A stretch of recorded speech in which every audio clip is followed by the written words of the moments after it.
Buenas tardes a todos y a todas. Gracias por asistir a la presentación de este último trabajo de Juan José Tellez, a quien saludo cordialmente. Me acompañan también en esta mesa Mercedes de Pablo, directora del Centro de Estudios Andaluces, Dominic Ser, director del periódico Gibraltar Crónica, y el artista Juan Gómez Macías. Gracias nuevamente por acudir a la línea de la Concepción y participar en la puesta de largo de Llanito, un viaje al corazón de Gibraltar. La Biblioteca Pública Municipal José Riquelme, donde ahora nos encontramos, ubicada desde hace pocos meses en el que es el edificio más antiguo de la ciudad, viene siendo un lugar en el que los autores presentan sus trabajos. Lo que continuamos con toda ilusión hoy con este nuevo libro de Juan José. Como le ocurrió a James Joyce con su Dublín, a Dickens con Londres o a Balzac con París, creo y pienso que no me equivoco al decir que a Juan José Tellez se le asociará desde hoy más que nunca a Gibraltar.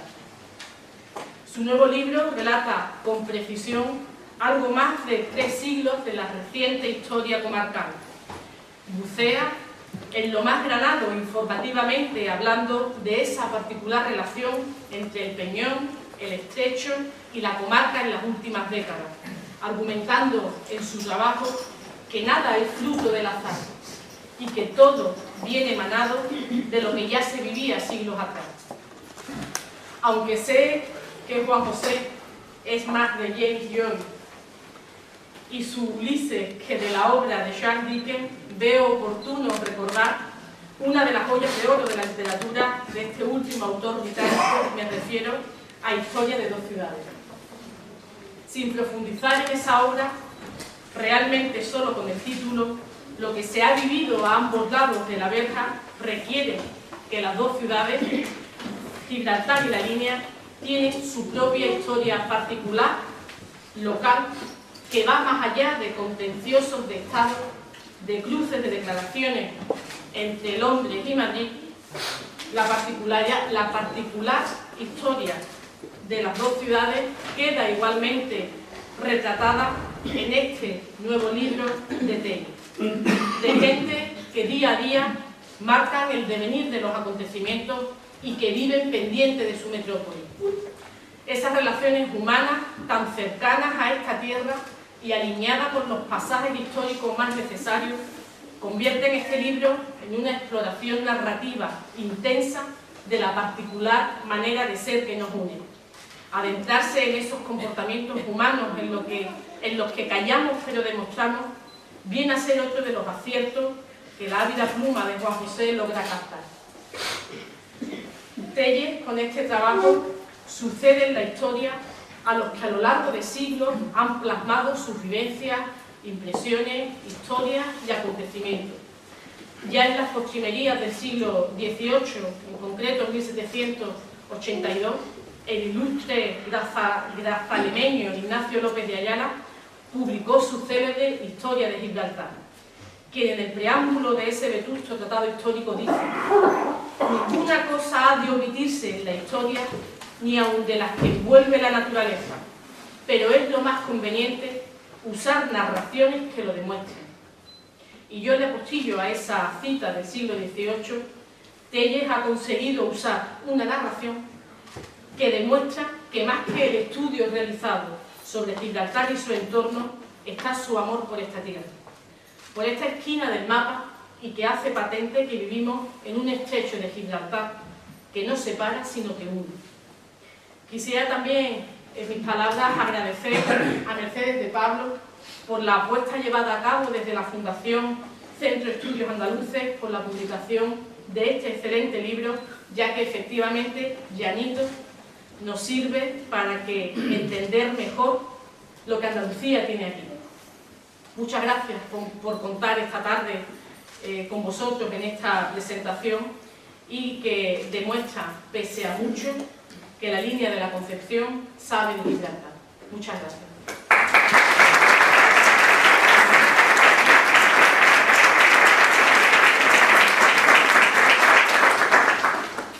alcaldesa, muchas gracias, su delegado de gobierno, autoridades, señoras y señores, lectores y estoy convencida que amigos, admiradores de Juan José Tellez.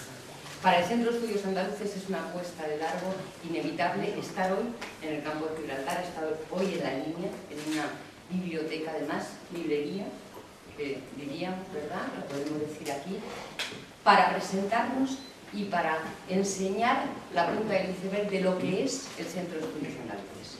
Nosotros somos una fundación pública, luego todos ustedes son nuestros patronos, pertenecemos, estamos adscritos a la Consejería de Presidencia, utilizamos fondos públicos, nacimos hace 14 años, nos dedicamos a la investigación y a la difusión del conocimiento de Andalucía. Estamos en Coria, en la casa donde viviera sus últimos años Blas Infante, que precisamente soñó con esta idea, con un centro de estudios andaluces para conocernos mejor, para conocer mejor nuestra historia y nuestra realidad social. Les invito, porque hoy venimos aquí a hablar del libro Juan José Tellez, les invito a visitar nuestra página web, a visitarnos en Coria, en Sevilla, a conocer nuestras líneas de investigación que siempre quieren servir de puente entre la academia, entre la universidad, entre los investigadores que hay en Andalucía y la ciudadanía. Somos conscientes que utilizamos su dinero para que ustedes conozcan mejor, para que todos nos conozcamos mejor. Tenemos un seminario de historia permanente, tenemos una línea de investigación, una encuesta de realidad social que Juanjo conoce bien porque este año en colaboración con la Radio y Televisión de Andalucía nos está sirviendo como termómetro de la opinión pública andaluza con los temas importantes para estar en el discurso. Andalucía tiene que estar en el discurso nacional, en el discurso de la autonomía, en el discurso territorial y también en el discurso del estado del bienestar. Tenemos investigadores de primera y es la obligación del centro ponerlos en valor y darles visibilidad. Dentro de nuestra línea de publicaciones que siempre parten de un estudio académico y riguroso, pretendemos que además sea un viaje placentero para todo aquel que abra el libro. Y yo creo que con este caso, con Juan José Tellez, lo hemos conseguido, porque este es un libro hecho desde el rigor histórico, hecho desde el rigor literario, es un libro grande, desde luego alcaldesa, en esta biblioteca le va a ocupar un espacio, pero les aseguro, no pesa demasiado, y desde luego sí va a pesar mucho en nuestra memoria, porque es un viaje, como decía la alcaldesa, nos apetecía mucho en el Centro de Estudios Andaluces estar aquí y estar además con ella, porque fue de las primeras personas que nosotros oímos hablar de Gibraltar, hablando de las personas de Gibraltar, hablando de todos ustedes, hablando de los andaluces. Y es este libro, hablar de las personas en el tiempo de la evocación literaria, también de las escaramuzas políticas. Hay algunos de los capítulos que ustedes se van a reír mucho, hay alguna referencia a la UEFA, no sabrás por qué, hay alguna referencia, por ejemplo, me ha hecho mucha gracia el título de Peter Caruana o El arreglito, también sabrás por qué. En cualquier caso, les aseguro que es una mirada exhaustiva, se lo encargamos a Juan José cuando se cumplían 300 años del Tratado de Utrecht. Es cierto que volvemos los andaluces a vivir un conflicto que solo se puede solucionar oyéndoles a ustedes. Y como Juan José Tellez es del campo de Gibraltar, lo ha hecho con el corazón y con la razón, que es como hacemos las cosas los andaluces. Yo no voy a decir nada más porque tiene dos presentadores de lujo Juan José. Sí me gustaría que se detuvieran un instante. A mí me ha parecido una dedicatoria completamente saramaguiana y me ha emocionado. Le dedica Juan José este libro a mi abuela Jerónima Torrejón Lobo, la analfabeta que me enseñó a leer y que durante un tiempo se buscó la vida entre Jimena de Líbar y Gibraltar. Yo creo que ya sabemos que va este libro, ¿verdad?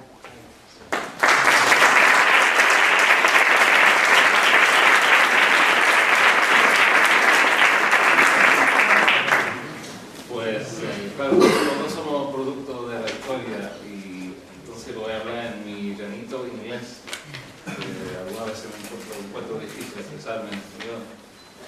Cuando James Joyce mandaba el texto de Ulysses de París a Inglaterra, lo pararon y lo miraron y se quedaron con el texto porque pensaron que tenía en secreto el código de la guerra de algo así. Y lo digo porque esta es la primera vez que he visto este libro, me lo mandaron hace 10 días y creo que los guardias civiles en la frontera lo están leyendo todavía. Por eso no lo he leído.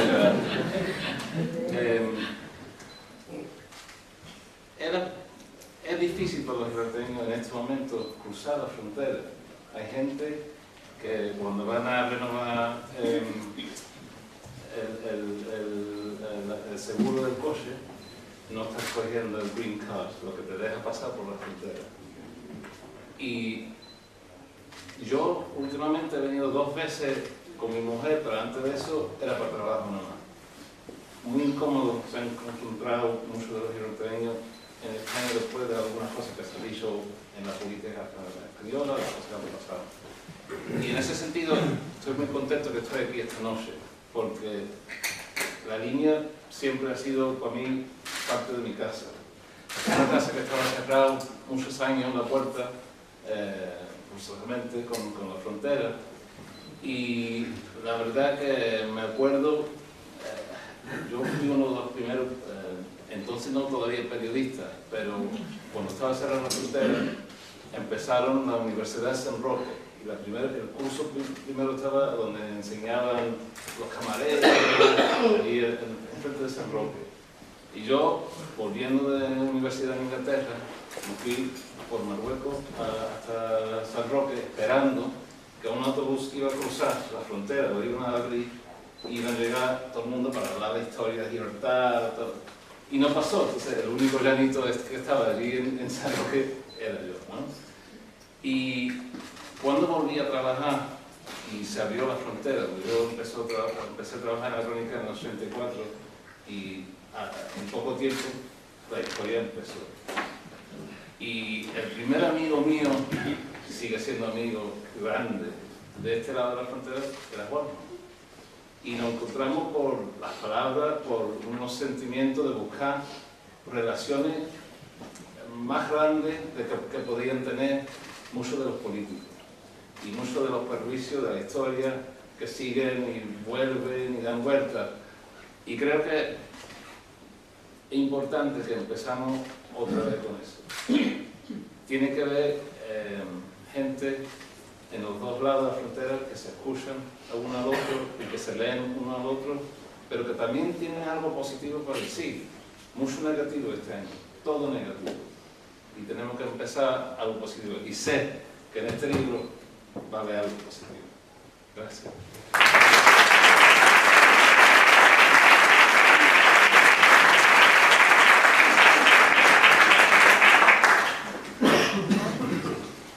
Buenas noches, yo no quiero ser más que mi querido amigo Dominique, porque yo también voy a hablar en mi mal inglés y en mi buen español. Y yo también hace una semana fui a ver a mi familia de Gibraltar y tardamos más de la cuenta en pasar una frontera que es absolutamente, siendo generoso, estúpida. Porque no tiene ningún sentido. No tiene ningún sentido porque entre nosotros, entre las dos partes, que son ridículas, porque Dominique es un llanito de Gibraltar, yo soy un llanito de San Roque, y ya San Roque tiene un lema ya bastante imperialista, ¿no? Felipe V, que reside la de Gibraltar. Pero fíjense, son cosas, son adherencias de la historia que no tienen el más mínimo sentido.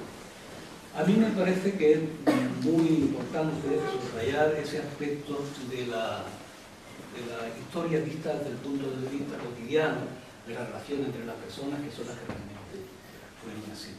Me hubiera encantado haberte encontrado en ese primer curso de verano de San Roque, porque naturalmente yo estaba allí, después dediqué 30 años de mi vida a esa empresa, y en efecto tuviste que pasar la frontera, venir aquí, a este lado de nuestra tierra, que es tu tierra también,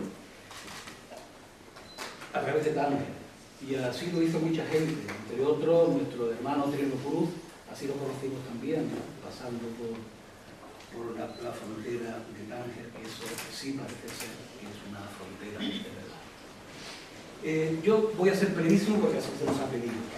En el año 1962 yo contaba 11 años de mi edad, que tenía tan pequeño, y estaba en un instituto en San Roque y estudiaba segundo de bachillerato, un bachillerato que sintomáticamente me recuerda mucho al bachillerato que ha puesto el señor Wert, reaccionario, limitado, vivíamos en unas condiciones muy precarias, era el momento de la España, pero sí pudimos advertir luego, cuando salimos del pueblo, fuimos a la universidad, que los muchachos que nos habíamos criado en el campo de Gibraltar teníamos una pátina muy distinta al resto, y no solo en el acento, sino en una configuración mental, en una forma de concebir el mundo, porque ustedes, hay muchos aquí de mi edad, que recordarán que en el año 1962 salió un disco maravilloso, Lovely Do, que yo oí en Gibraltar, y recuerdo que un compañero mío de clase me dijo: vente a mi casa esta tarde, que mi padre tiene una radio buenísima, que va a escuchar a los Escarabajos, ¿no?, los Beatles, que cantan como los negros. Esa fue su definición, que cantan como los negros. Y claro, después vino Please, Please Me y el Twist and Shout, que fue el delirio para los chavales de nuestra edad, cosa que de Ronda para arriba nadie tenía ni idea, porque en ese momento en España lo más brillante que había era un cantante que se llamaba José Guardiola, con una canción que se llamaba Nubes de Colores, ya os podéis imaginar, ¿no? Salieron un dúo dinámico, aparecieron aquella fauna de los conjuntos, los bravos, que los denominaron los Beatles. Bueno, esas son las cosas, ¿no? Y había un desprecio bastante grande hacia ese tipo de música. Yo recuerdo que bueno, todos los chicos nos dejaban el pelo más o menos largo, y a mí por la calle me decían maricón, porque claro, llevar el pelo más largo de la cuenta, y era una cosa como absolutamente incorrecta. Tan incorrecto que en 1971 se organizó en Madrid una exposición de John Lennon, el dibujo de John Lennon, que eran unos dibujos modestamente eróticos, y se los descalificó porque eran pornográficos, ¿no? O sea, era la imagen que España, los españoles, que el momento cultural de nuestro país tenía en ese momento, que era absolutamente coincidente con una dictadura donde su titular gozaba de una vitalidad muy grande. Y bueno, de una raya muy parecida a la actual. Yo tengo que decir, por último, que agradezco muchísimo ese vaso comunicante que existe entre nuestras dos comunidades, porque Gibraltar siempre se lo con los políticos, los economistas, la gente importante lo considera un problema.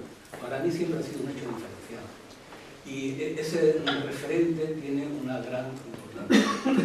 La primera vez que se vio pintura de artistas gibraltareños en el campo de Gibraltar, en la exposición, fue muy interesante, porque mientras nosotros pintábamos siempre un paisaje con un piñón al fondo, ellos era una mirada oblicua hacia el mar, ¿no? Y eso tiene un valor simbólico de una gran importancia. Creo que no es que estemos llamados a entendernos, es que somos de la misma sustancia. Por último, recordaré a dos personas, especialmente el segundo, que tuve la suerte de que fuera uno de mis grandes amigos y gran maestros. En una conversación tomando café, estaba el señor Morán y don Carlos Castilla del Pino. Y Fernando Morán fue un ministro muy poco al uso, y tenía ideas muy avanzadas sobre el. Y en esta conversación salió Gibraltar, ¿no? Y entonces pues hablaban, y Carlos Castilla le preguntó: ¿a ti qué te parece, Juan? Y yo dije: pues yo creo que es una cuestión de dejar las cosas como son, que la gente se enamore, tenga sus hijos, tenga sus primos, tenga sus nietos, como ha sido siempre. Y entonces Carlos Castilla dijo: hombre, yo como psicoanalista tengo que decir que esta es una cuestión de cama, lo dejamos ahí. Y así fue como. De manera que ese aspecto de la cotidianidad me parece algo que es reivindicar.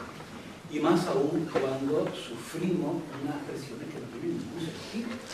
No tiene ningún sentido que yo vaya a ver a mi hija de tarde de sol en base a una línea administrativa, porque ni siquiera.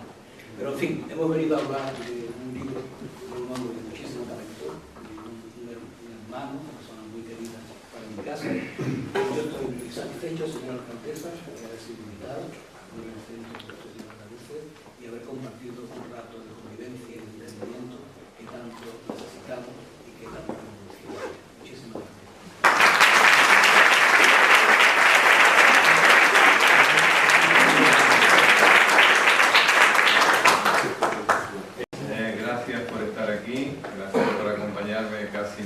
masivamente.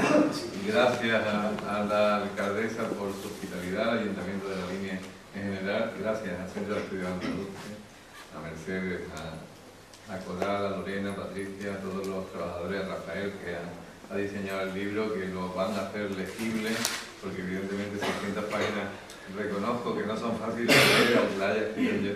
Y gracias a mis hermanos Dominic y Juan, a fin de cuentas, a mí me gustaba que en este acto, en esta presentación, recobráramos el viejo espíritu de comarca, y aquí estamos una pequeña representación de esa comarca, un llanito de Gibraltar, otro de San Roque, de una de las líneas, otro de Algeciras y muchos de aquí, de Jimena, de Castellar, de Tarifa, incluso de Alcalá de los Azules y de la Sierra, como López de Ayala, y de Cádiz y de muchos otros lugares. Y una vez dadas las gracias, empecemos con los negocios. Tenemos ahí, creo que son 3 sillas en reventa, están baratas, están ahí en la segunda línea. Hay la posibilidad de ver los que están allí apretujados, se pueden desplazar hacia este lado, que van a estar más cómodos y así además no se escapan. Así que procedan antes de que empiece a hablar porque...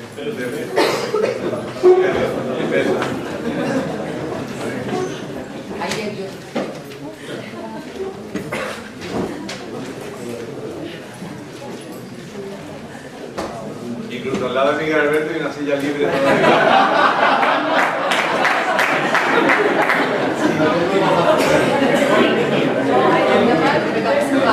Dos sillas libres. Yo venía de Internet. No, porque tu manera de explicar. Bueno, quiero decirles que uno no ama una tierra, uno ama la gente que habita esa tierra. Creo que, lo he dicho en otras ocasiones y en un libro anterior, en Main Street, que era un libro de relatos también sobre Gibraltar, que la patria de los seres humanos somos los seres humanos. No hay otra patria posible. El ser humano es el único capaz de salvar a otro ser humano. Y si no somos cómplices en esa estructura de género, más allá de las banderías ideológicas, económicas, políticas, diplomáticas, es que no hemos aprendido nada de la historia y no hemos aprendido nada de nuestra naturaleza y de nuestra vida.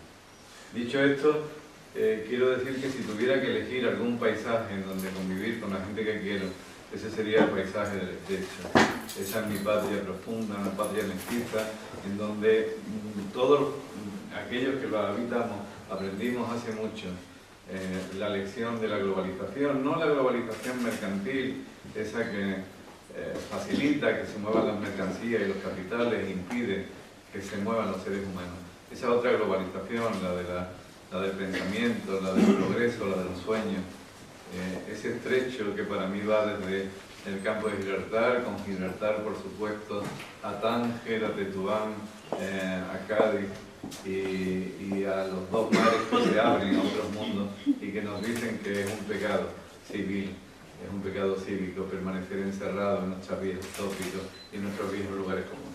Y Gibraltar a lo largo de la historia ha fabricado grandes tópicos y grandes lugares comunes. Es un fetiche, es un lugar que aparece de los textos clásicos en la mitología a las banalidades de la actualidad, a las tensiones políticas, pero sobre todo es una referencia para aquellos que hemos crecido a su sombra. Para mí, para muchos de los de mi generación, yo soy un poco más joven que Juan, solo un poco,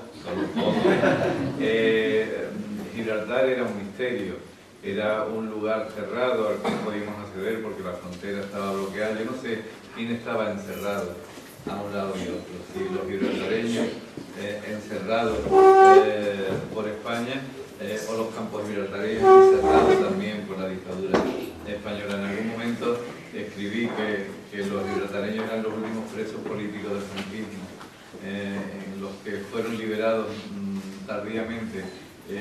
Yo a veces comprobando a menudo las páginas de la actualidad, yo dudo incluso que nos hayamos librado del franquismo a un lado o a otro de cualquier frontera.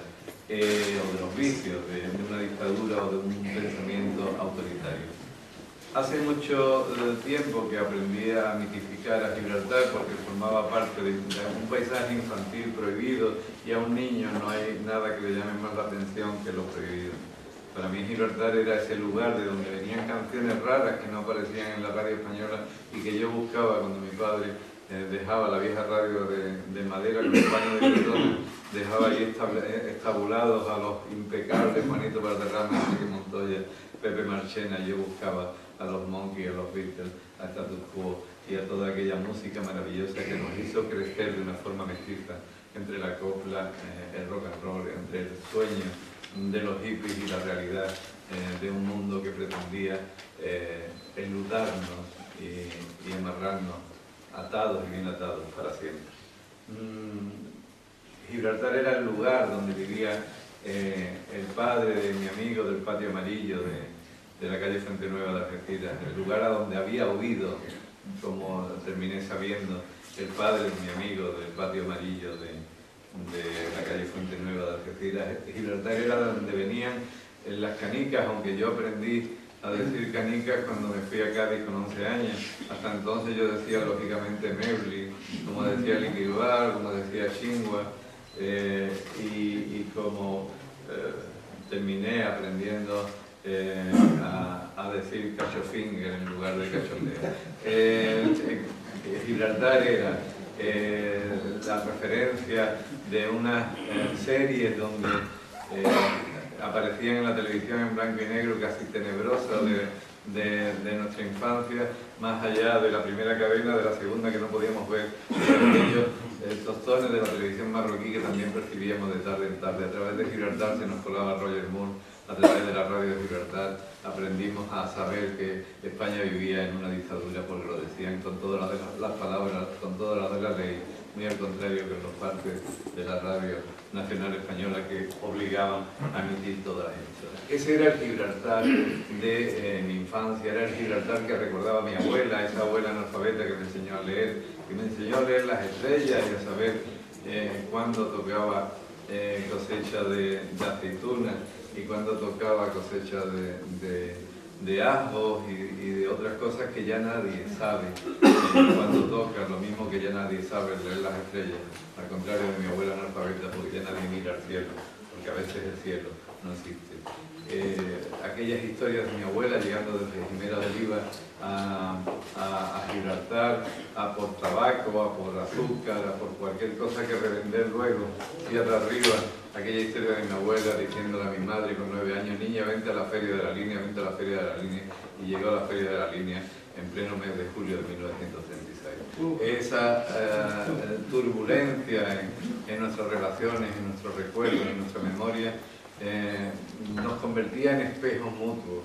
Es muy difícil que dos sociedades tan próximas, por muchas fronteras que les pongan, no terminen pareciéndose mutuamente, aún en la distancia, aún en el recelo, aún en los dimes y diretes de los rellanos, de los pisos, cuando los vecinos chismorrean del vecino de enfrente, pero están obligados a entenderse. ¿Quién provoca que no nos entendamos? ¿El vecino de enfrente o el presidente de la comunidad de propietarios? Esa sería quizás la pregunta que cabría plantearnos en este relleno del mundo. Y hay otras preguntas pendientes. Por ejemplo, si llevamos 3 siglos de contencioso y hemos intentado reconquistar Gibraltar con asedios militares, con maniobras diplomáticas, con acuerdos bajo cuerda, con asedios numantinos, con zancadillas diplomáticas, y no lo hemos conseguido, digo yo, sin ánimo de ser antipatriótico, ¿no sería conveniente cambiar de estrategia? ¿O tenemos que resistir en este éxito de 3 siglos? Hay otras preguntas. Llevo oyendo y leyendo y viendo informaciones sobre Gibraltar durante media vida, pero en casi todas esas informaciones no aparece la gente. Me lo decía George Hill hace mucho en Londres, poco antes de que muriese, el autor del Peñón de la Discordia, me reconocía que había cometido un error. Sí, hizo un libro muy sesudo, muy exhaustivo, muy analítico, pero no tuve en cuenta la opinión de la gente. ¿Qué es la historia sin la gente? ¿Qué es la política sin la gente? ¿La política está para crear problemas o para resolverlos? Escribía Bertolt Brecht hace mucho tiempo, Tebas, la de las 7 puertas, ¿quién te construyó? En los libros figuran los nombres de los reyes. ¿Arrastraron los reyes los grandes bloques de piedra? ¿Quién ha vivido y sobrevivido al contencioso de estos 3 siglos?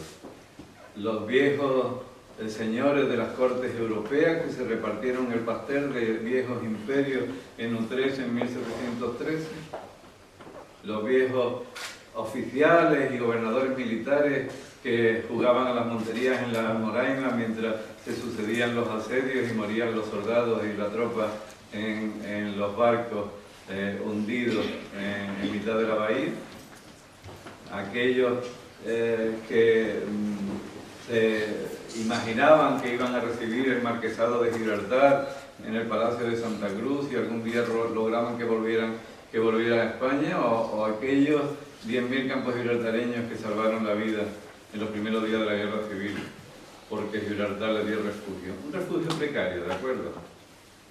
¿Quién escribió la historia? ¿Quién la hizo? Aquel Winston Churchill y el Reino Unido que le echó un pulso, afortunadamente, al nazismo, quizás a destiempo. Antes había habido un cierto apoyo, una tácita no beligerancia durante la Guerra Civil, pero le echó un pulso a costa de evacuar a la población de Gibraltar, llevarla a Londres, a las casas que habían abandonado los londinenses por temor a que fueran bombardeadas por la aviación nazi, a una dura Irlanda donde pasaron hambre y frío durante muchos años, más allá incluso de la Guerra Mundial, o los más afortunados a Madeira, a Jamaica. Decía Pepe Neto, cuyos hijos están aquí esta tarde, decía hace mucho tiempo, si en España hubiera habido democracia cuando volvimos de la evacuación, probablemente nos habíamos hecho españoles porque estábamos hasta las narices de los ingleses. ¿Quién escribe la historia? Los ministros de Exteriores que se reúnen cada 2 por 3 y sacan grandes comunicados y archivan este tema para otro día, o los pescadores que intentan faenar en la pesquera de Manilva y refugiarse en Punta Europa de tarde en tarde o en la bahía, o los 7.000 trabajadores españoles, o 8.000 o 9.000 que cruzan a diario o que intentan hacerlo, o los jubilados que van a cobrar la paga, o los niños de un lado y otro que intentan mezclarse. ¿Quiénes son los protagonistas de la historia? ¿Quiénes son los que tendrían que escribirla definitivamente y no dejar que otros la escribieran por ella? Estamos dejando en un momento terrible de la historia mundial, estamos dejando que nos escriban demasiadas cosas por nosotros y que incluso escriban al revés la historia que intentamos trenzar durante los últimos 30 años de vida democrática en este país y en otros muchos. ¿Hasta cuándo vamos a permitirlo? En Gibraltar, en Andalucía, en España, en Europa, en el mundo. Hoy en día estamos jugando con los sentimientos de mucha gente alrededor de una frontera caduca y retrógrada. Pero vivimos en un lugar en donde estamos jugando con la vida de mucha gente al borde de otra frontera caduca, como son las aguas del estrecho y el diferencial abismal entre esa Europa en crisis que sigue siendo un objeto de deseo para una parte de un continente que se muere y que está a 11 millas de distancia. ¿Tienen nuestros representantes públicos derecho a jugar con la vida cotidiana de la gente aquí y a jugar con la muerte cotidiana de los otros allá? Creo que son preguntas que tendríamos que hacernos y que yo he intentado hacérmelas a la hora de escribir este libro. En este libro asistirán probablemente a acontecimientos históricos, a asedios, a guerras, a tensiones diplomáticas, pero sobre todo la verán desde la perspectiva de quienes las sufrieron.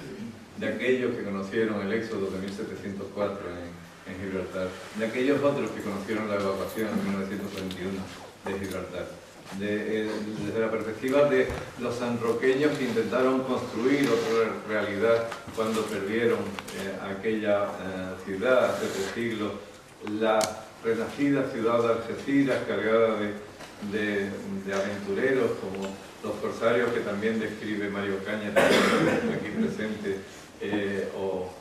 o enfrente los migueletes o los carabineros. El filósofo Adolfo Sánchez Vázquez me dijo hace mucho tiempo: hombre, cuando yo nací en la Algeciras de comienzo del siglo XX, solo se podía nacer a un lado u otro, o en familia de contrabandistas o en familia de carabineros. Dice, a mí me tocó nacer en la parte represora. Creo que Gibraltar ha determinado muchas formas de comportamiento en esta zona, pero sobre todo creo que hay ciudades que han sentido para lo bueno y para lo malo más esa vecindad, y una ciudad crecida al socaire de todo ello es la vieja línea de contravalación, la línea de la Concepción, que ahora de nuevo vuelve a sufrir el aislamiento, el bloqueo y la falta de sensibilidad de que tendrían que buscar soluciones, y lo que no buscan a la inversa son problemas. La línea es una ciudad que, como Gibraltar ha logrado construir una identidad propia junto a una frontera, lo cual no es fácil. En Gibraltar esa identidad se ha construido sobre la idea del mestizaje, en una población que viene de lejos, una población en donde podemos apreciar genoveses, malteses. A mí siempre me hace gracia recordar cómo los cartógrafos británicos confundieron con catalanes a los genoveses de la Caleta y le llamaron a la vieja Caleta Catalan Bay, porque los pescadores genoveses de la Caleta de entonces lucían barretinas. Pero también sefarditas, llegados a Sefarad de nuevo después de las expulsiones de 500 años atrás, llegados a Sefarad otra vez a través de Gibraltar, y indios, hindúes, establecidos allí como muchas otras colonias británicas o españolas, que aunque no hayan tenido el rango de colonias, ciudades más como Ceuta y Melilla, donde la presencia hindú también es importante y donde la presencia sefardita también lo es. Ese mestizaje que se ha generado en Gibraltar en la línea ha dado lugar a otro, creo yo, a otra forma de entender la vida cotidiana, por lo menos como yo la he visto desde niño, que también es una ciudad a la que he frecuentado y a la que he querido. Esto que no se entienden demasiado en Algeciras, cierto es. La línea ha construido su identidad precisamente en la resistencia, en la búsqueda de la dignidad de la supervivencia, desde aquella vieja Salvadora, la feria de los 40 que arreglaba la vida a todos los feriantes de habidos y por haber, a todos aquellos otros que intentaban, como mi abuela, venir hasta aquí a buscarse la vida en lugar de encontrarse con la mala muerte de la pobreza, de la miseria ancestral y de una Andalucía donde el hambre y el atraso no eran vecinos desconocidos. Creo que hay que remarcar que durante buena parte de esos 300 años de contencioso, el rostro del Estado en el campo de Gibraltar no existía. Simplemente existía el Estado, el del ejército, el de los carabineros, el de los migueletes, el de la política de resguardo. El campo de Gibraltar, que nunca tuvo una burguesía propia que reclamara y que reivindicara una autonomía política o una presencia administrativa importante, se vio ausente de las grandes decisiones que incumbían a este territorio. Teníamos, eso sí, los marqueses de Medinaceli en la Almoraima, esa finca que ahora quieren repartir a cachitos, como si el viejo sueño anarquista de la tierra para el que la trabaja hubiera que recambiarlo por el de la tierra para quien la especula. teníamos a los marqueses de Larios, que estaban en todo, teníamos muchos marqueses, pero poca burguesía que reivindicara un poder político y un poder administrativo claro para la zona. De ahí que el Estado no se dejara ver como tal hasta los años 60 del siglo XX con la reorganización administrativa del Plan de Desarrollo. Si el Estado no acudía a proteger a la gente tenía que protegerse a sí misma.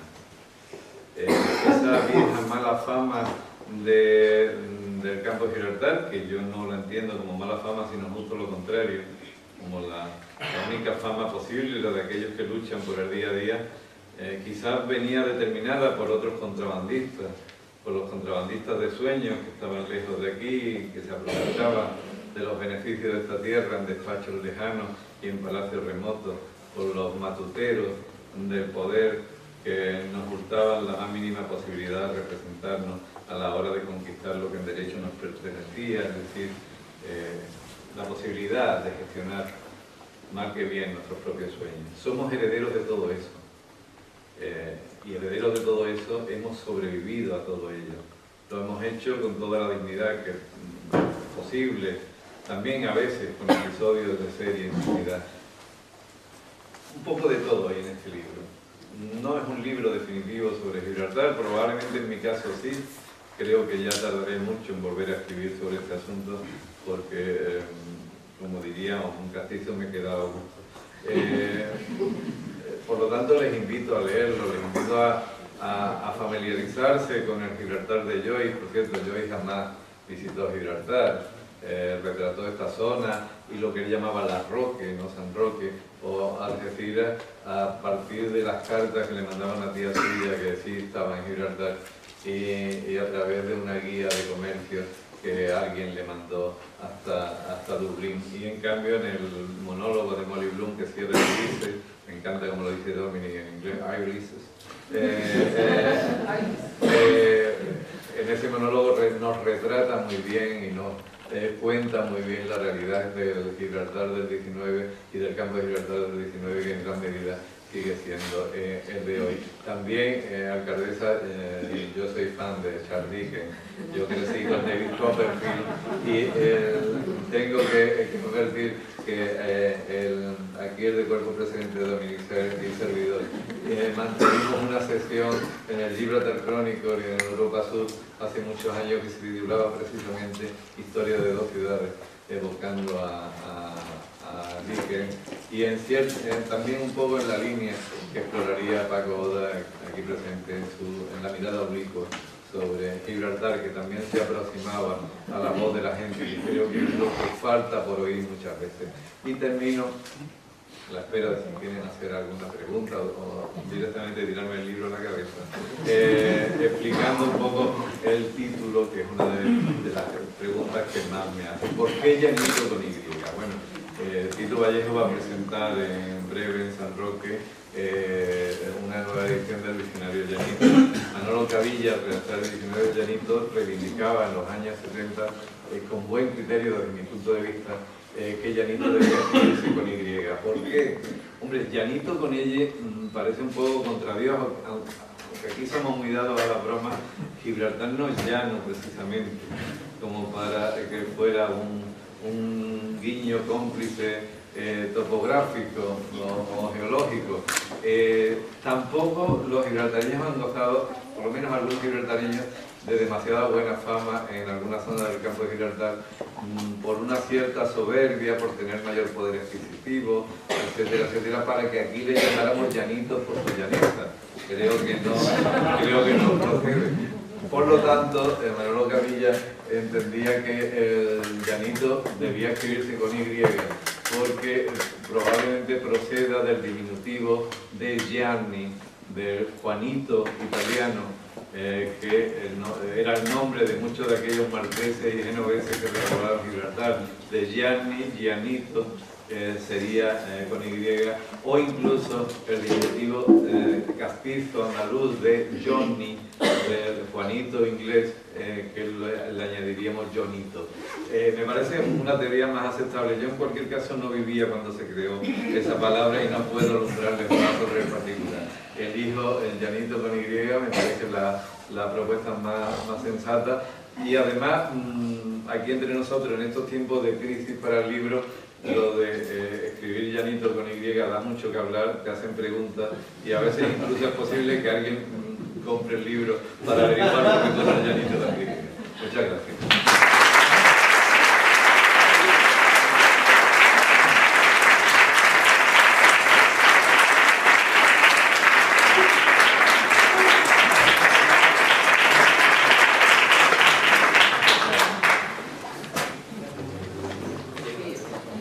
Hay una intervención. Sí, Juan José, al final de tu presentación del libro has hablado de una sesión que yo tengo recortada en mi casa, que es la historia de dos ciudades que Dominique hacía en el periódico de Libertad y que tú hacías en el Europa Sur. Entonces era una visión de un mismo tema desde un lado y desde el otro de la verja. ¿No te parece que en estos momentos de crisis o en estos momentos tan delicados que estamos viviendo con el tema de la verja, que hubiera una opinión sobre un mismo tema, pero desde un lado y desde otro? Porque hay un periódico que ha salido recientemente que se llama La Verdad del Canto de Gibraltar, que por fin informa de lo que ocurre en Gibraltar en un periódico español. Pero claro, es lo que dicen los de aquí de lo que ocurre allí. Y a mí me gustaría que volviera otra vez esa sesión de la historia de dos ciudades y que podrían ser los mismos personajes, es decir, Dominique desde Gibraltar y tú desde este lado de la verja, ya sea Sevilla, Cádiz o Málaga, donde estés ubicado, pero que tuviéramos sobre este problema esas dos versiones, las de un lado y las del otro de la verja. Y puede ser en el Europa Sur, y puede ser en la verdad de la Libertad, pero en alguna prensa de la ciudad. Bueno, yo debo confesar que cuando, yo no sé a Dominique qué le parecerá, a mí me recuerda una vez a un amigo mío, periodista, empezaron a hablarle mal de su hermano. Pero hombre, porque es que tú tenías que denunciar a tu hermano, porque tu hermano es un corrupto, tu hermano sabe. Y el hombre lo mira y dice, pero no hay otro periodista que no sea yo. Creo que Dominique y yo disfrutamos mucho con aquella aventura. A mí me permitió el pequeño honor de, creo recordar, de ser el primer periodista que volvía a escribir en español en la España Chronicle después del cierre de la frontera en el 69, lo cual para mí constituyó todo un privilegio y sobre todo el privilegio de compartir con Dominique esa mirada cruzada sobre la misma realidad. Yo estoy muy retirado del campo de Gibraltar. Yo doy para escribir un ensayo en base a los archivos, a los recuerdos, a las entrevistas, para seguir el día a día de la realidad de la zona. Es muy complejo, hay que estar aquí y hay que hacerlo, pero sin duda hay muchos periodistas que podrían hacerlo, dando al clásico, Dios, qué buen vasallo si hubiera buen señor. Si hay medios de comunicación, que hubiera medios de comunicación que ofrecieran esa oportunidad. La verdad, evidentemente ha salido aquí, pero ahí está uno de sus directores, Juan José González. Europa Sur cumple ahora 25 años, en fin, hay medios que pueden hacer lo posible y hay periodistas que estoy seguro que estarían encantados de hacerlo. Yo debo confesar que después de muchos avatares periodísticos, cuando finalmente me fui de Algeciras, yo nunca dije que me había ido de Algeciras o del campo de Gibraltar, sino que había dimitido de Algeciras y del campo de Gibraltar, por lo menos profesionalmente. Bueno, me parece buena idea, quizá para una generación nueva, gente joven, difícil, porque si te acuerdas empezamos con un cierto política de traducir, que es muy complicado. Y algunas veces sé que leí yo el artículo mío en Europa Sur y me parecía muy interesante, no sé, no siempre era lo que había escrito, ¿no? Y claro, traducir también trae su problema. Me acuerdo que que se tomaba mucho, el área tomaba la noticia mucho de BBC, y había un coronel o lo que sea, un militar que tenía el teatro que Incest Hall, y salió en el área como de Incest Hall, que es incestuoso.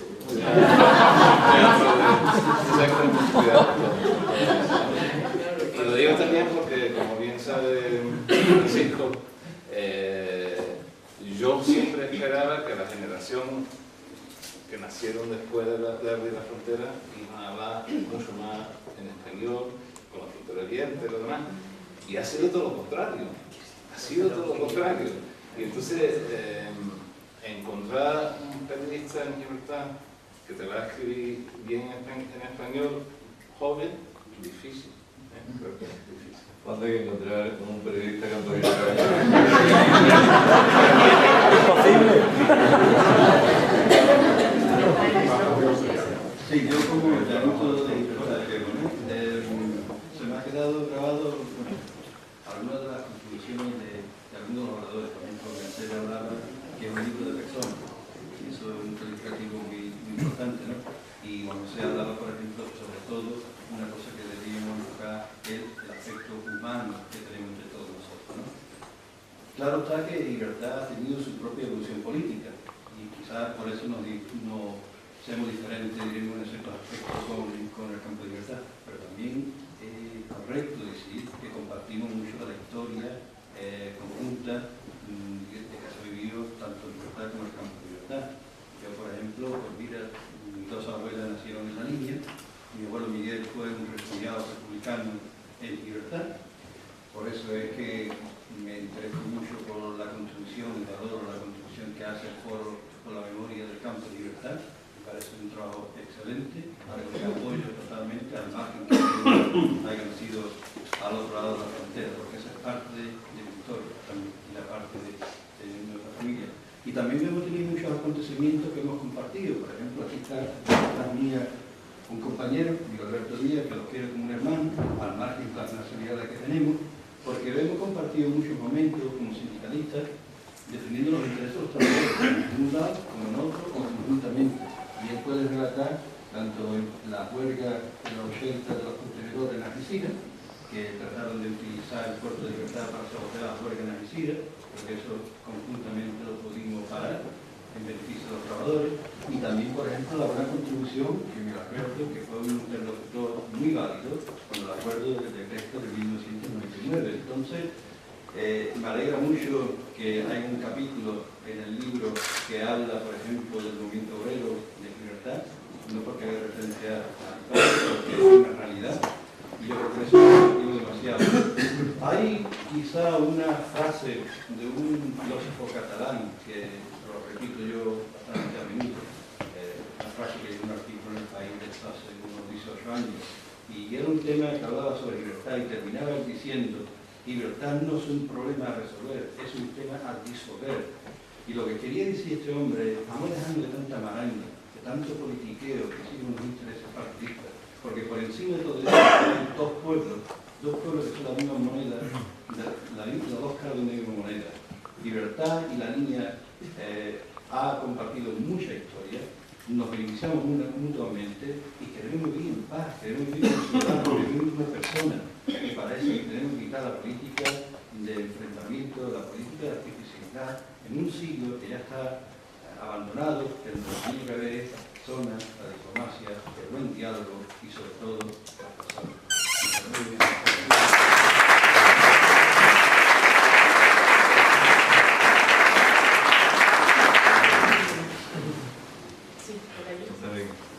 Gracias.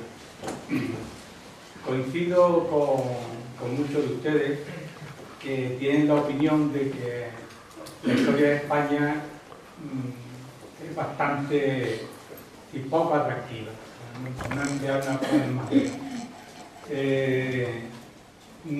La verdad es que es difícil sentirse orgulloso de ser español cuando ha estudiado uno pues la historia de España, por lo menos de los últimos 500 años. Y no digamos ya los periodos de facto de antes del 70 y tanto. Sin embargo, sí siento una sana envidia de la historia británica.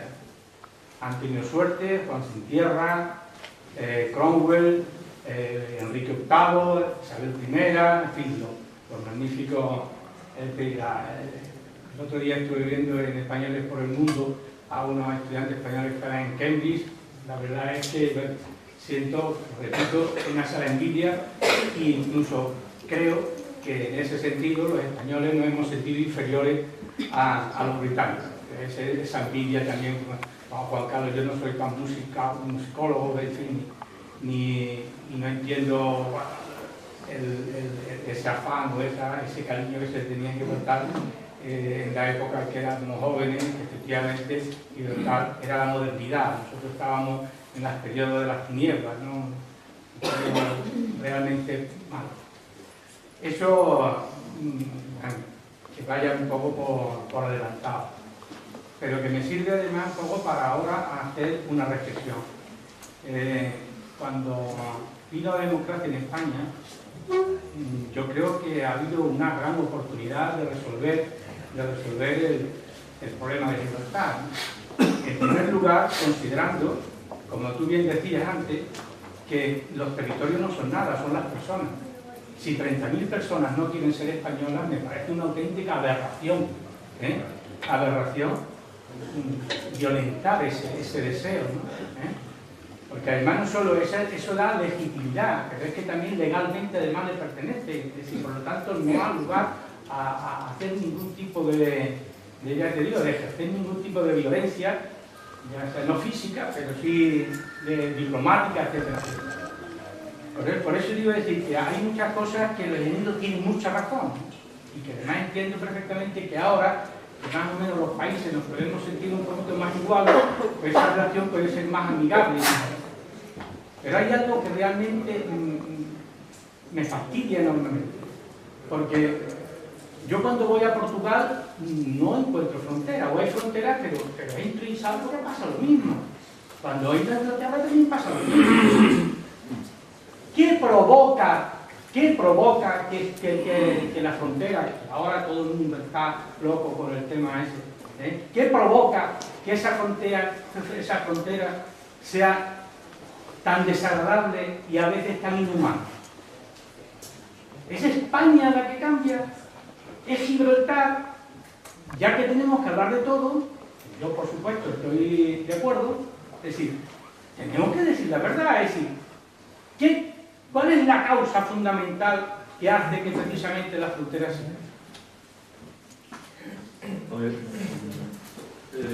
yo respeto tu androfilia, pero hombre, yo con un país que tiene actualmente de primer ministro a Cameron, yo no siento mucha envidia. Estoy hablando de la historia.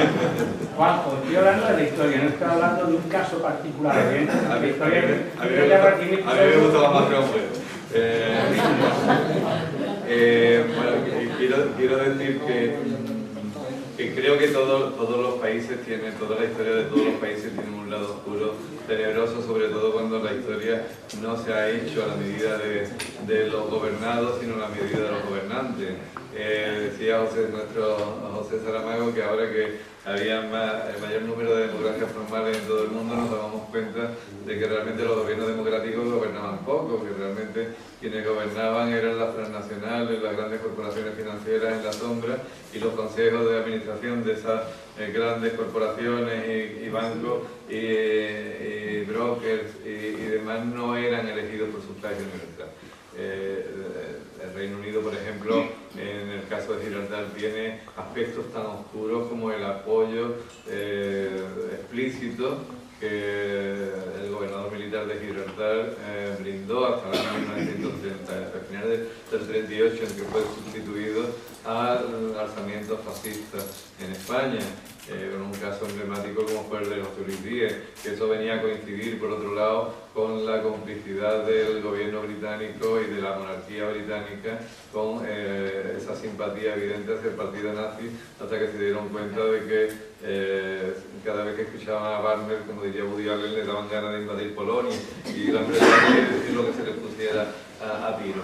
Creo que todos los países tenemos un una historia negra que ocultar. Yo soy profundamente antiimperialista y también soy antiimperialista británico y antiimperialista español. Me parece que el imperialismo, aparte de ser anacrónico, siempre ha sido una máquina de criminal. Lo que no entiendo mucho es por qué erramos tanto el tiro. Una vez asediamos Gibraltar y matamos a uno de nuestros grandes escritores, como fue José Cadarso. Ahora intentamos defender a los pescadores y fastidiamos la vida a 8.000 o 9.000 trabajadores que cruzan a diario la frontera.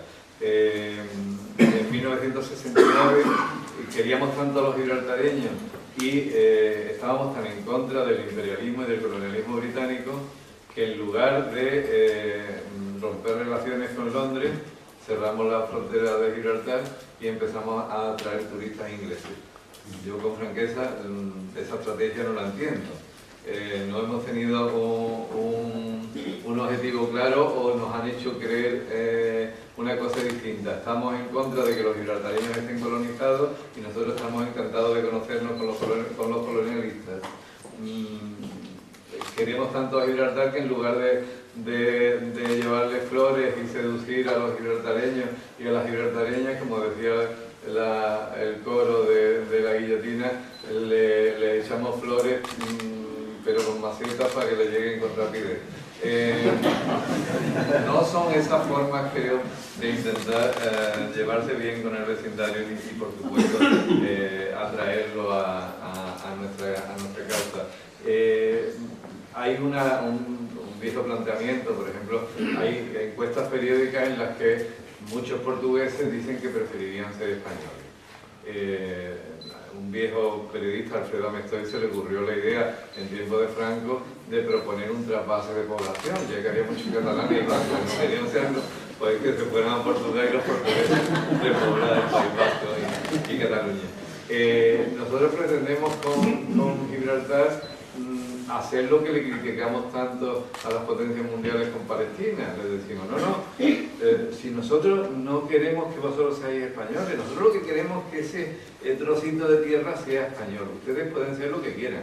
Es decir, que van a ser apátridas, que si ellos, los gibraltareños, tienen allí enterrados a sus bisabuelos y a sus tatarabuelos, yo voy a venir a decirles que esa no es su tierra, que esa es la tierra de mis antepasados, o de los de Juan, o de los de Gemma. Es algo absolutamente absurdo. Y sobre todo, lo que yo no le veo es la estrategia. Yo respeto mucho, de verdad, a todos aquellos que piensan con razón, porque yo a estas cuestiones no le doy demasiada importancia, pero creo que estoy con el paso cambiado. Lo normal es que la gente le dé mucha importancia a estas cosas. Creo que los que pretenden, aquellos que pretenden que Gibraltar vuelva a ser español, que son mayoría, según las encuestas y según esas cosas, deberían tener claro cómo quieren que vuelva a ser español, porque con franqueza, a estas alturas de la película, yo no veo a la acorazada Brunete atravesar la verja, afortunadamente. ¿Cómo vamos a convencer a los gibraltareños de que sean españoles? A coge. Aliviamos las colas de la frontera, estratégicamente los cogemos despistados, salen todos un fin de semana a la venta del campo de Gibraltar y entonces entramos todos y les ocupamos las casas. Creo que es tan absurdo esa situación y al mismo tiempo eso tan absurdo está provocando tanto sufrimiento, tanta incomodidad, que habría que recurrir a la caricatura para intentar buscar una solución a esa encrucijada. Tú tienes mucha razón, Enrique. Esto debería movernos a la reflexión y debería movernos a buscar una forma de entendimiento de países civilizados. En Gran Bretaña hay más problemas fronterizos que en el resto del continente, porque el Reino Unido no está en Schengen y incluso en los aeropuertos hay bastante problema, pero eso llevado a lo de la frontera de Gibraltar es absurdo. ¿Hay quien piensa que las grandes evasiones de capitales van a tener lugar en ese bolso que los RS se empeñan en que las señoras enseñen como si estuvieran llevando el dinero de Bárcenas en el bolsito, en el coche que intenta cruzar a Gibraltar? ¿Alguien piensa que en la vieja bicicleta de los trabajadores, en cuya memoria evoca el monumento que está frente a Gibraltar. En esa vieja bicicleta van a meter las claves de una cuenta en el centro onshore del Peñón. Es totalmente... la política de los dobles filtros la inició ya en los años 90 César Braña, cuando era gobernador civil de Gibraltar, y también por el mismo pretexto: vamos a perseguir los ilícitos. ¿Qué ilícito? Es narcotráfico, pero ¿alguien cree que los narcotraficantes son idiotas, que van a añadirle una frontera más a las 10.000 que ya existen en el estrecho? ¿Pasarán los estupefacientes por otro lado? ¿No van a pasarlo por un lugar de esa vigilancia? El contrabando de tabaco y tal, bueno, durante muchos años lo que resultaba paradójico es que Tabacalera Española fuera quien exportaba tabaco a Gibraltar. Ya no lo hace, ahora exporta tabaco, pero es Fortuna y estas marcas que difícilmente se contrabandean. Es un crimen ecológico las plataformas flotantes, las gasolineras flotantes de la bahía. ¿Quién las alimenta? ¿No es Cepsa el principal exportador de combustible a Gibraltar? El centro financiero de Gibraltar es una cuadra de piratas. ¿Quién está en el centro financiero de Gibraltar? ¿No son algunos de nuestros mejores bancos, de los que tan orgullosos nos ponemos cuando abrimos las páginas salmón de los periódicos? ¿O se ponen? Que no les gustan los bancos que aparecen en las páginas salmón de los periódicos. A mí me gustan los bancos de tierra que no aparecen en las páginas salmón, o los bancos de pobres. ¿A qué suerte de hipocresía estamos jugando? ¿A qué juego? Yo llevo oyendo hablar de esto desde que era chico. Cierto es, con lo que tú decías de la música, que al contrario también pasaba. Albert Hammond, al que se le dedica por supuesto un capítulo en el libro, al igual que yo dejaba a Pepe Marchena y Juanito Valderrama para escuchar a los Monkeys y a los Beatles, Albert Hammond escuchaba las coplas en las emisoras andaluzas y le rindió tributo en una canción llamada Mi Andalucía.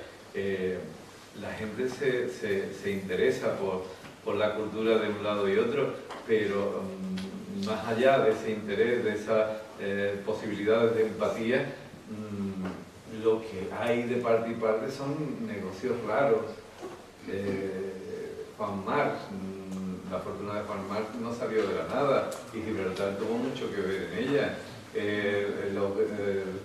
Por decir, que el blanqueo de capitales en Gibraltar es abrumador.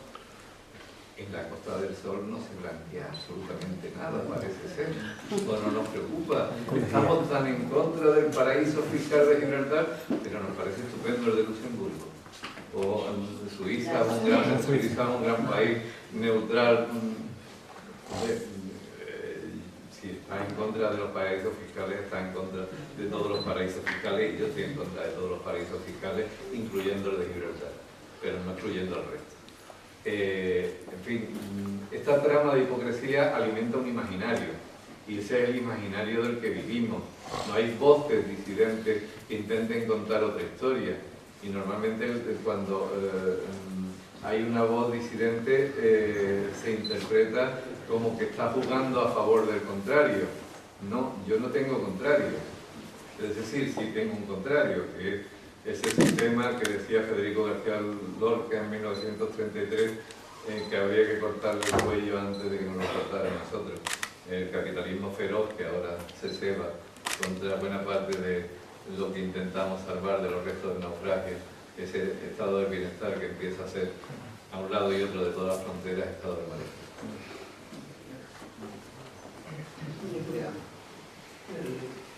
Me gustaría que nos dijera cómo se plantea cómo surge el interés por reflejar en un libro ese contenido. Y por otro lado, me ha entristecido un poco cuando ha dicho que pasará mucho tiempo hasta que se escriba algo más sobre ¿crees que has agotado el tema? No he agotado el tema, lo que pasa es que yo escribo con mucha lentitud, aunque parezca lo contrario. contrario, este libro tardaba en escribirlo 5 años, pero probablemente tardará en escribirlo 30. Aquí hay desde entrevistas con Sellosa Hassan de hace 30 y tantos años a historias de hace 3 meses que he añadido en las últimas colecciones de pruebas. Escribí un libro anteriormente, Gibraltar en el tiempo de los espías, que intentaba analizar un aspecto muy concreto de la historia de Gibraltar, y otro, sin ninguna base, que otro ensayo sobre las bases militares, Rota, Morón, y las bases militares en Andalucía, Rota, Morón y Gibraltar, y distintas historias cruzadas en torno al militarismo, que eso sí que me parece un asunto serio. Yo discuto, y lo he discutido con él mucho, la historia de los bloques de hormigón entre los pesqueros en Gibraltar, pero más pintoresco me parece que nos vuelvan a traer Tailes con todo lo que supone, y los periodistas no creemos en las casualidades. Es decir, el Tailes está ahí, no es por deporte, como no es por deporte que submarinos de propulsión o carga nuclear sigan apareciendo por Rota, a pesar de que supuestamente y oficialmente no tendrían que aparecer por Rota, y siguen haciéndolo. A mí eso sí me parecen cuestiones serias y muy patrióticas que discutir, porque desde luego la contaminación radiactiva, la contaminación nuclear no entiende de pasaportes ni entiende de banderas. Creo que es absurdo pelearnos por las aguas, si esta agua es mía o esta agua es tuya, porque cuando yo cruzo en barco, en remolcador, en ferry por la bahía de Algeciras o por Gibraltar Bay, yo no veo puntitos en el agua, veo cada vez menos delfines y veo una contaminación aplastante que no sé qué nacionalidad tiene, pero que no me gusta, y que creo que deberíamos comprometernos todos a evitar, porque ese sí que va a ser el patrimonio y esa va a ser la patria que vamos a dejar para el futuro. Y ondee la bandera que ondee, a mí me gustaría que siguiera existiendo una bahía en donde existe. He escrito relatos sobre Gibraltar, acaba de salir Profundo Sur, que es un libro que tiene en la portada de la boda de John Lennon y Yoko Ono en Gibraltar. Está cargado de temas. Los relatos los voy a seguir escribiendo sobre mi territorio, porque yo no sé escribir de lugares que desconozco. Yo soy un escritor muy torpe, tengo poca imaginación y necesito conocer el paisaje y el paisanaje sobre lo que escribo, y ahí seguir escribiendo. Ahora, ensayo propiamente dicho, creo que durante una larga temporada no voy a escribir sobre el Peñón. Tengo que dejar también paso a esa multitud, sin duda, de jóvenes escritores que estarán deseando escribir también sobre Gibraltar, y que veo como tú y como yo no les dejamos de escribir porque no hacemos más que publicar cosas sobre el mismo tema. Bien. Sí, yo quiero, por alusiones, ¿no? Primero agradecer al sindicato de Gibraltar. Creo que si nunca se ha hecho un análisis justo del papel que ha jugado el sindicato en muchas cuestiones, cuando las pensiones, cuando las grandes marcas, todo el mundo después ha apuntado tanto, ¿no? Bueno, fue el pueblo de Avinia, fue el pueblo del Campo del Estado, los sindicatos, los partidos políticos, las asociaciones, las que consiguieron que se pagaran las pensiones y consiguieron el acuerdo pesquero. Y tuvimos la complicidad en el sentido de salvaguardando los intereses, los derechos del pueblo de Gibraltar, pero fueron solidarios con las causas de los trabajadores de este lado. De hecho, el bloqueo que se hizo con el pescado marroquí, que duró 14 días, de donde tocaban a la gente la comida, los pescadores, pues venían por la noche con un barquito, no lo detectaba nadie, y eran los únicos barcos que han permitido entrar al pesquero hasta dentro de todos los cargaban, ¿no? Yo creo que sí hay una cosa que nunca salió a la luz, pero yo creo que el ambiente de esta noche, en el cual me siento muy a gusto, sobre lo que pasó con el acuerdo pesquero en Caruana. Cuando llegamos al acuerdo, no voy a entrar todos los detalles de lo que pasó, íbamos para Madrid y me dijo personalmente que Matute no nos iba a respaldar y que no iba a presionar para que no ratificáramos el acuerdo. Yo le dije, pues no hay una solución, porque o va a morir un pescador o va a morir un policía gibraltareño en la bahía por la noche. Tenemos que llegar al acuerdo, ¿no? Y yo iba con esa voluntad, íbamos todas las cofradías. La reunión con Matute duró 15 minutos. Todo lo que estamos hablando de grandes decisiones políticas, lo que habláis de hipocresía, lo que hablaba Mercedes de las personas, ¿no? Y nos dijo Matute, le dijimos, bueno, pues ponga usted a la Armada, ponga usted a la Guardia Civil, ponga usted y los pescadores van a ir a pescar. Y dice, no, yo no puedo hacer eso. Digo, entonces dice, no, si yo estoy de acuerdo con el acuerdo. Digo, pues si usted ha dicho que lo va a poner en el cuarto año. Dice, no, bueno, esos son los discursos políticos. Ustedes lo ratifican, lo que no lo podemos ratificar somos nosotros. Lo único que pido es que no sea por escrito. Pues el acuerdo del que tanto se habla ha durado 12 años, no era por escrito, y contaba con todos los santuarios del gobierno que hoy está beligerante con cualquier tipo de acuerdo. Por lo tanto, yo creo que en esto hay una gran hipocresía. Lo que pasa es que a la gente que ponían delante eran las personas, las que sufrimos, de un lado y en otro, los ciudadanos de la línea, los pescadores, los pensionistas, los ciudadanos de Gibraltar, los que sufrimos las decisiones de algunas personas que no tienen ni alma ni corazón. Mira un chiste de Llanito de lo que el Llanito que se despierta por la mañana. Mary, voy a tomar una ducha. No, Tom, la ducha is out. Mary, voy a tomar un tea. No, el tea carpet se ha roto. Mary, mira por la window a ver si ha cambiado la bandera.